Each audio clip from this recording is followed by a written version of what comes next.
Vi besøgte Haslev Røgeri på Bornholm, idet det er det eneste tilbageværende røgeri, der ryger under åben ild i store skorstene, som vi kan se på billedet.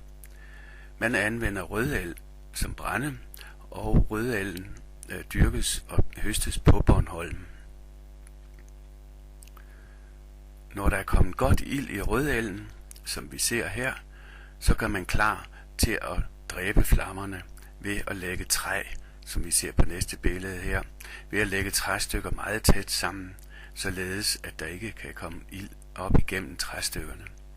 Når træstykkerne dækker ilden, så opstår der det, man kalder en ufuldendt forbrænding, og det giver al den røg, som skal bruges i selve røgeprocessen.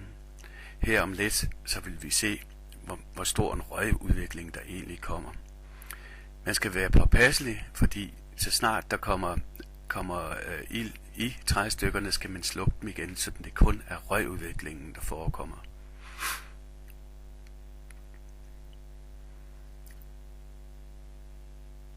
Her ser vi, hvor meget røg der kommer frem, og som jo stiger op i skorstenen, og dermed ryger emnerne, der hænger deroppe. Man styrer varmen ved at trække slæden frem, eller skubbe den ind igen, som vi ser her. Og det er den simple måde, man regulerer varmen på, og den er meget effektiv, men besværlig. Nu er emnerne færdige, i hvert fald de første af dem. Det er rejer, som er blevet røget i cirka en halv time, og de ser gyldne og dejlige ud. Derefter kommer sildefileterne, og det er sildefileter, der er lagt oven på hinanden, og derefter lagt ind i røgovnen, og man kalder det sildebøffer.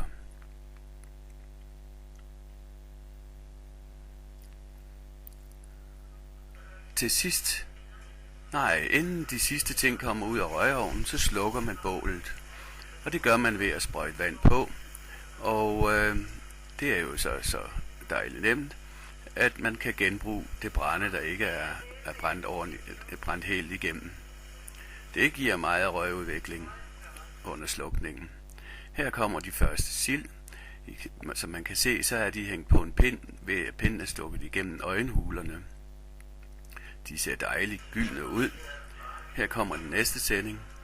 Det er sild, der er flettet sammen 2 og 2 og oppe ved hovederne, og de er, lige når de kommer ud af røgovnen, så friske og dejlige i smagen.